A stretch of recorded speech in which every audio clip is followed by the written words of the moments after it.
नमस्कार मंडळी.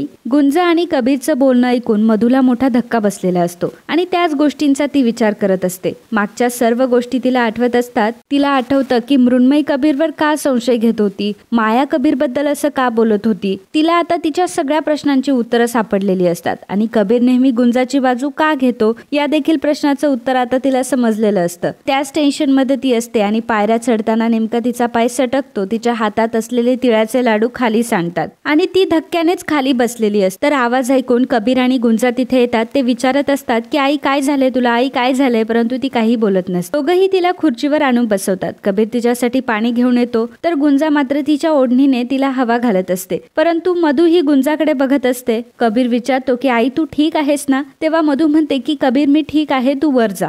कबीर आता तिथून निघून जातो तर गुंजाने सर्व तिळाचे लाडू हे ताटात भरलेले असतात आणि ती मधूकडे देत असते. मधूशी बोलत असते परंतु मधू तिच्याशी काहीही बोलत नाही आणि तिथून निघून जाते. मधूला खूप टेन्शन आलेलं असतं. मधू मनात विचार करत असते की नाही, माझा कबीर असं कधीच वागू शकत नाही. मी लहानाचं त्याला मोठं केलंय. चांगलं वाईट योग्य अयोग्य सगळं काही शिकवलंय मी माझ्या कबीरला. तो कधीच कोणाचा फायदा घेणार नाही, कधी कोणावर अन्याय करणार नाही. आणि मग तो स्वतः असं का करेल? नाही, माझा कबीर असं कधीच करू शकणार नाही. आणि एखाद्या बाईच्या बाबतीत तो असं का करेल? नाही, यामध्ये माझा कबीर असं कधीच वागू शकत नाही. कदाचित मी जे बघितलं ते काहीतरी चुकीचं बघितलं असेल, माझा वेगळा समज झाला असेल आणि कदाचित माझ्या मनात जे येतंय ते नसेलही ते. पण जर ते खरं असेल तर मग कबीर तर मृण्मयीला फसवतोय. दादा जर असं असेल तर मी तुला काय उत्तर देऊ? देवाने पण मला कुठल्या संकटात टाकले आता ना मी हे कोणाला सांगू शकत ना गप्प राहू शकत. आणि आता ही गोष्ट जर मृण्मयीला समजली तर सगळं घर अगदी तोडून पडेल. जरी यात कबीरची असली तरी कसोटी मात्र माझ्याच संस्कारांची लागणार आहे आणि नापास तर मीच होणार आहे आणि सोसावं मात्र मृण्मयीला लागणार. मधू दिवसभर त्याच गोष्टींचा विचार करत असते आणि तिचं हे टेन्शन बघून गुंजाला समजलेलं असतं की नक्कीच काहीतरी बिनसलंय. तर मंडळी, जर चॅनलवर तुम्ही नवीन असाल तर लगेच आपल्या चॅनलला सबस्क्राईब करा आणि 100 लाईकचं टार्गेट कंप्लीट करण्यासाठी आम्हाला मदत करा. धन्यवाद.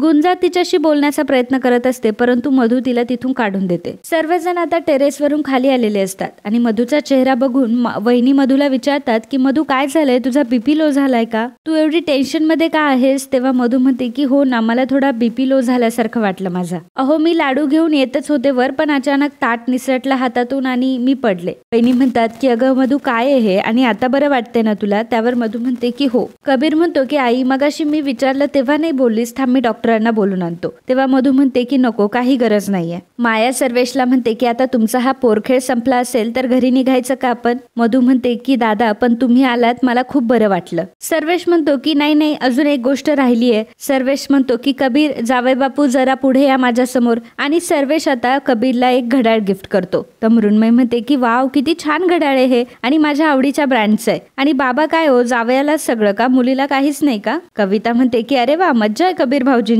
मामांनी सोन्यासारखी मुलगी तर आधी कबीरला दिलीये आणि आता सोन्यासारखं वाण सुद्धा देत आहे. अशोक म्हणतो की अहो पण एवढ्या महागाच्या घड्याळची काही गरज नव्हती. कबीर म्हणतो की हो मामा, खरंच मला एवढं महागाचं घड्याळ नकोय. हे सर्वेश म्हणतो की अरे तुझ्या पुढे कुठलीही गोष्ट महाग असूच शकत नाही. अरे तशीही तुझी पहिली संक्रांत आहे ही आणि पहिली संक्रांत लक्षात राहायलाच पाहिजे ना. सर्वेश मधूला म्हणत असतो की मधू अगं तू तरी तुझ्या मुलाला समजावून सांग. मधू म्हणत असते की दादा प्लीज हे काही नको ना देऊ आणि तू प्लीज आता यापुढे अजून जास्त काही आणत जाऊ नकोस. सर्वेश म्हणतो की अहो घ्यावं लागतं आणि जावयाने शेवटी आमच्या लेकीला नांदवलं पाहिजे ना नीट. कबीर म्हणतो की अहो मामा, तुमचं प्रेम आपुलकी यामध्ये सगळं काही आलं परंतु प्रेमात वस्तूंची देवाणघेवाण नको. वहिनी म्हणतात की हो भाऊजी, खरं तर तुम्हाला आपला कबीर माहिती आहे ना, महागड्या वस्तू घेणं हे त्याच्या तत्वातच बसत नाही. कबीर म्हणतो की पहिली गोष्ट म्हणजे महागड्या गोष्टींचा प्रश्नच नाहीये, परंतु अशा गोष्टी दिल्याने तुम्हाला जर वाटत असेल की मृण्मयी आणि माझ्यातले वाद मिटतील तर ते असेही मिटणार नाही.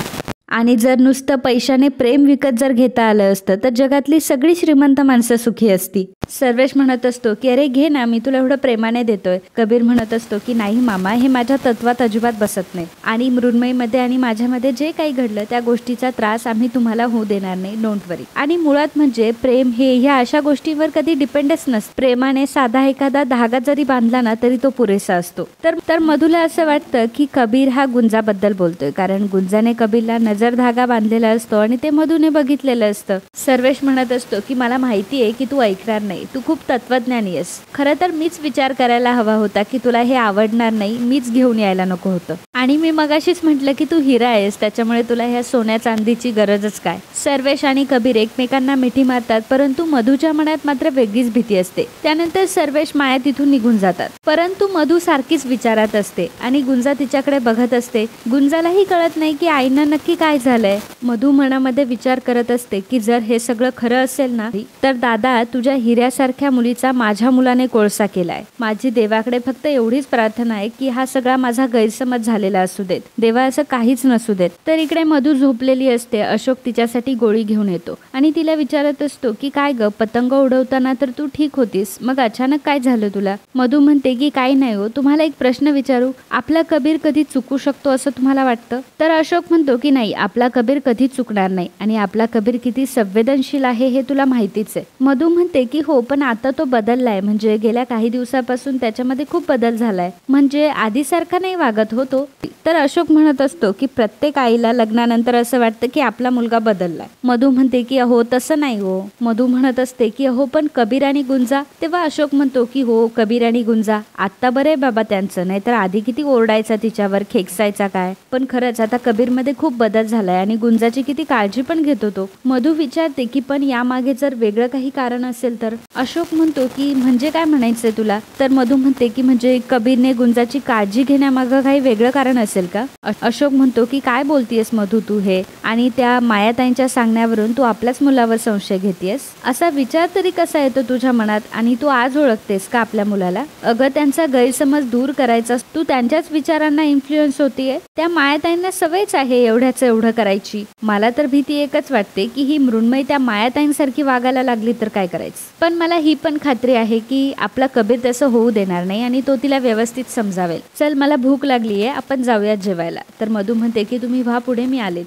मधू मनात विचार करत असते की कबीरचा विश्वास हाच तर माझा श्वास आहे आणि त्याने जर आघात केला तर मी तो सहन करू शकणार नाही. आणि मित्रांनो, आजचा हा भाग इथेच संपतो. पुढील भागात आपल्याला पाहायला मिळणार आहे कबीर मृण्मयीला म्हणत असतो की तुला फक्त सवय लागली माझ्यावर संशय घ्यायची, बाकी काय नाही. अगं धाग्यासारखा धागा आहे, एवढं काय ओव्हर रिॲक्ट करतेय त्यावर. मृण्मयी म्हणते की अरे मी ओव्हर ऍक्ट नाही करत आहे, मी फक्त तुला एवढं विचारतेय की हा धागा कसा आला आणि कोणी बांधला तुला. तेव्हा कबीर सांगतो की माझ्या रक्षणासाठी बांधलाय उमेरने हा धागा. आता मधूने हे सर्व ऐकलेलं असतं आणि मधू आता विचार करू लागते की कबीर तू एवढं ढळढळीत खोटं कसं काय बोलू शकतो, तू कधी आणि कसा एवढा खोटं बोलायला लागला. तर मित्रांनो, असेच मराठी मालिकांचे डेली अपडेट बघण्यासाठी आत्ताच आपल्या चॅनलला सबस्क्राईब करा आणि हा व्हिडिओ तुम्हाला आवडला असेल तर व्हिडिओला लाईक आणि कमेंट करायला अजिबात विसरू नका.